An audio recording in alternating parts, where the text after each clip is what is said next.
هنتكلم النهاردة عن أول عرض عملته ال WWE في مصر، وغالبا كده انت أول ما شفت عنوان الفيديو فانت قلت ده فيديو عبثي، واللي عامل الفيديو بيقول أي كلام عشان المصارعة تخش مصر وبتاع. بس لا بجد، لو انت فاكر ان ال WWE عمرها ما عملت عرض في مصر فانت لا مؤاخذة كده ما تعرفش حاجة. كمل الفيديو واقولك ليه.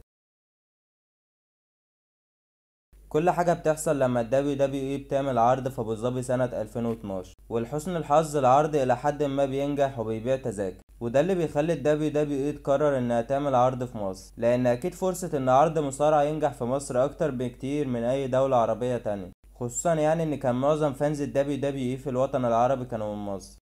المهم ال WWE فعلا اتفقت مع شركة اسمها كرييتيف ديزاين، ويعني انا لما جيت بحثت عن الشركة دي فانا لقيت مليون شركة في مصر اسمها كرييتيف ديزاين، بس تمام يعني مش موضوعنا دلوقتي. المهم ال WWE اتفقت مع الشركة دي ان الجولة بتاعت العرض هتكون 3 ايام، وان العرض هيكون في استاد القاهرة. بالنسبة للمصارعين اللي كانوا مشاركين في العرض فهم فعليا كانوا من اوسخ المصارعين اللي كانوا في ال WWE ساعتها، اللي هو يا معلم اشهر اللي كانوا مشاركين في العرض زاميز والحاج البرتو وشيماس اللي كان بالمناسبة بطل العالم ساعتها، وعندك البيك شو وريمستيريو. وطبعا طالما المصارعين دول جم مصر فاحنا لازم نستغلهم احلى استغلال في الدعاية والاعلانات. وبالظبط كل مصارع بياخد له جولة في الاهرامات وبيتصور مع ابو الهول. لا ده كمان الحاج بيك شو جاب له كرسي قد الطشت وقعد بيه في نص الصح، مش عارف ليه بس تمام يعني. جه دورنا نتكلم عن اللقاء العبثي الكرنج بين عمرو اديب وكودي رودز. ايه كودي رودز؟ ايوه يا صاحبي كودي رودز. هو يعني في الحقيقة انا مش فاكر غير حاجة واحدة بس من اللقاء المعبث ده، وهي اللحظة اللي عمرو اديب طلب فيها انه يشيل كودي رودز. If I fall down, I'm gonna be really mad.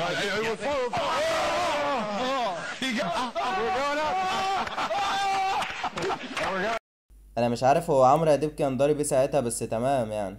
المهم الشاب كودي المحترم خده على قد قاله وخلاه يشيله فعلا. ولحد هنا كل حاجة كانت تمام، والموضوع يعني كان مليان تفاؤل وبتاع، بس يعني كعادة اي حاجة كبيرة بتتعمل في مصر فلازم يكون في تعريض لابناء العاملين وغيره. وبالظبط ده اللي بيحصل، عشان كل الجماهير اللي كانت في العرض كانوا ولاد ناس كبيرة في البلد، ده في حين كمان ان اقل تذكرة للعرض كانت بحوالي 600 جنيه. لا والبلد كمان كانت لسه طالعة من ثورة وحالتها تصعب على الكافر حرفيا. فحوار ان انت مثلا تقول لابوك انا عايز 600 جنيه عشان احضر عرض مصارعة فهو كده هيسيبلك 100 ملة وهيطردك بره البيت.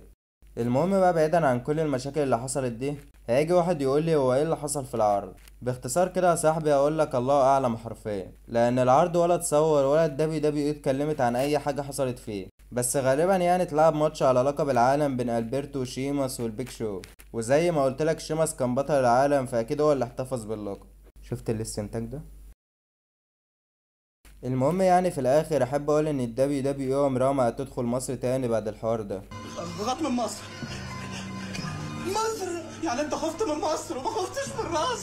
واي حد متعشم انه يشوف حاجة زي كده فيعني، وقول لي برضو رأيك في الكومنتات عن الحوار ده، وممكن نعمل ايه عشان المصارعة ترجع مصر تاني. وبس كده يعني اتمنى لو انت وصلت لحد هنا تعمل لايك وسبسكرايب، وبس كده.